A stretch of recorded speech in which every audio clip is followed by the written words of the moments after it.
comedian David Boyle, and I'm quitting alcohol. So I've finally made it to fucking Edinburgh. I'm in a dorm, a student fucking dormitory, and I'm sharing it with 5 fucking comedians. So doing this podcast, I'm going to have to find some fucking time to get it done while they're all out, because it's too fucking embarrassing recording a fucking podcast in front of comedians. So I'm just going to have to bide my time every fucking day and wait for the eclipse for them to be out all at once. But fucking Edinburgh, beautiful fucking city. I fucking swear to God, there is more fucking bars here than there is anything else. There's like 470 fucking bars and like 2 clothes stores in the whole Edinburgh. There's just one cunt knitting kilts, and everyone else is either working behind the bar, in the bar drinking, or on their way to the bar. The fucking Scottish go hard. It's a fucking happening town here. You got some trees, you got some castles, and like I said, you've got fucking a lot of bars, and they all look good. It has really been disappointing that I fucking had to drink so hard for so many years that I had to quit drinking completely and couldn't just fucking pump the brakes a little bit so I could manage to have fucking a few drinks here and there, because I would have fucking drunk up a fucking storm here and in London. And here's the thing, here's the fucking problem. Saturday night, all I wanted to do was hang out in London after my gig and bar hop. Like sober bar hopping. But I enjoy it now. I like being in bars. I like the energy of drunks up until a certain point.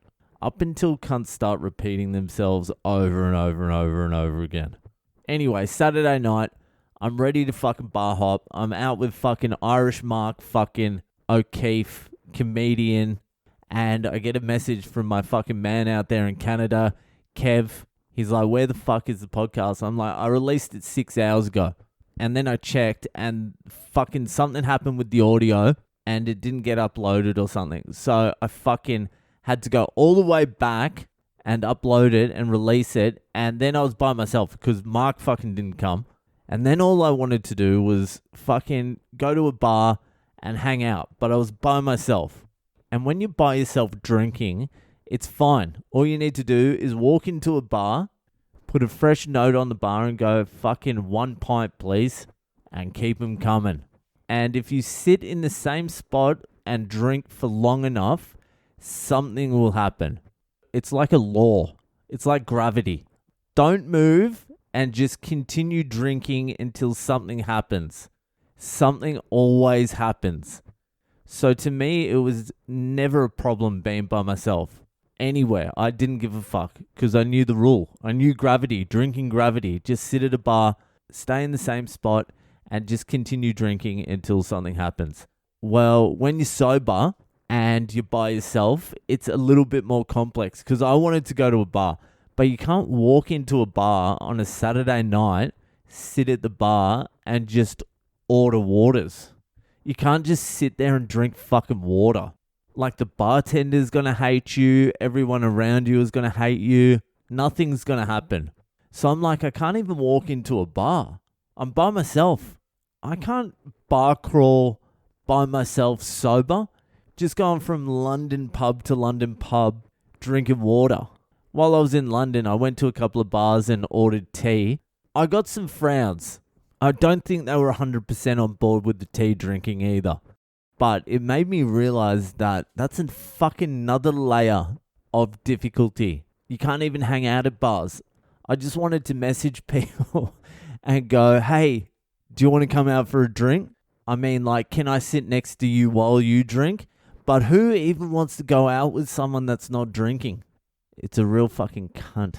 Anyway, Edinburgh is sick. I was on the fucking train out here. Train was pretty fucking sweet, actually. They fucking go fast. It flies. And they overbooked the train as well. They're like, you can stand. Like, you reserve a seat. I had a seat reserved, so I sat down in my seat. But they must overbook the trains. And they're just like, find a seat. Otherwise, you can just stand. So there's just like desperate people walking up and down the aisle just fucking sniffing around for fucking seats. They were disgusting. I was sitting in my reserve seat and you just see these non-sitting scum just up and down the aisle. Is anyone sitting in this seat? Get away from me. I know how the elite feel now.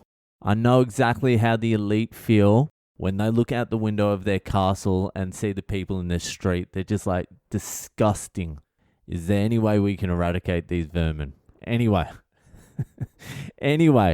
It all starts happening tomorrow. Fucking flyering, postering, whatever. I don't even know what else. But for now, it's Monday and it is time for this week's Ask Boyle. It's Ask Boyle. So this week's Ask Boyle was sent in by a lovely lady out there in the US of A who is going to remain anonymous.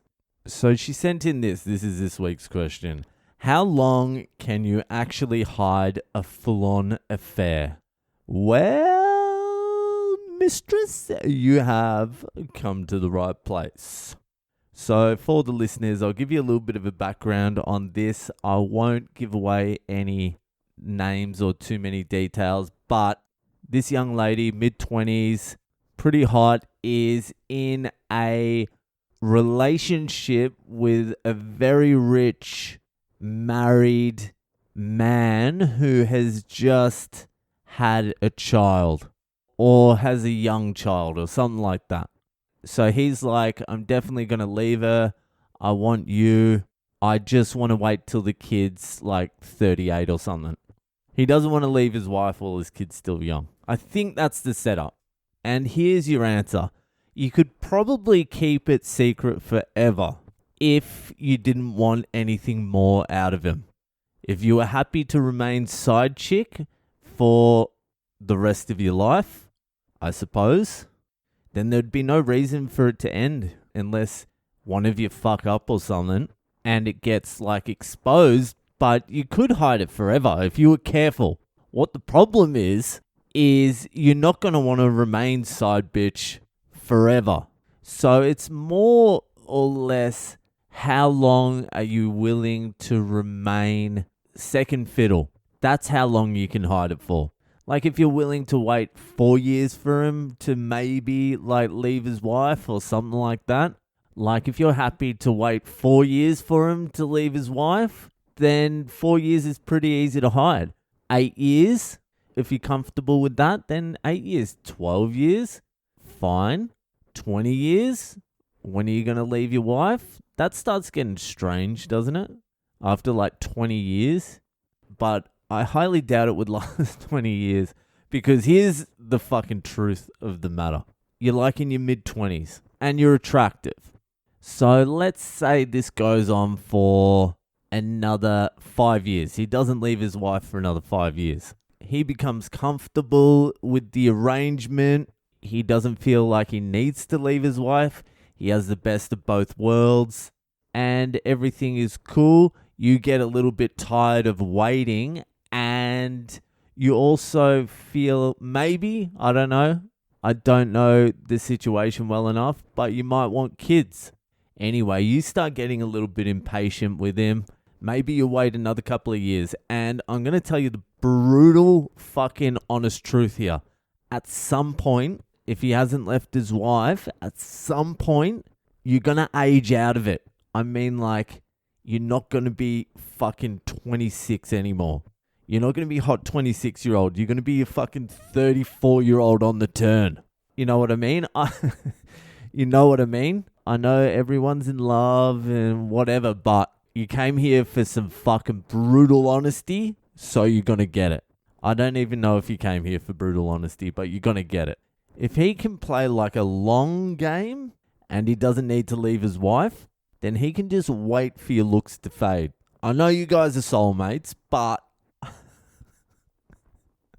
I'm just saying, if I was the dude and I had like a few $100 million, I would probably have 8 of you. No, this is harsh, but you know what I mean. Like there's a timing thing to it. If you expect him to leave his wife, he would have to do it in the next 2 or 3 years. Otherwise, he'll never leave his wife. He can keep fobbing you off And eventually you'll get frustrated. You'll be a little bit older. You may have wasted like a few years there, your prime years. And yeah, he can get those prime years. But the question was, how long can you hide it for? As long as you're willing to accept being the mistress. That's how long. And that's an individual decision. Anyway, I hope that helped. It was a little bit harsh, but fucking, I'm train lagged, and that's just what you get. Anyway, that'll fucking do for tonight. If you're enjoying the podcast, give it a share around. If you're in Edinburgh, the show starts on the 4th of August. And I think yesterday I said it finishes on the 16th, but it's not. It's the 19th of August. So get your tickets. Tell your friends. Come out. All right, that's it for tonight. And I'll see you the fuck later.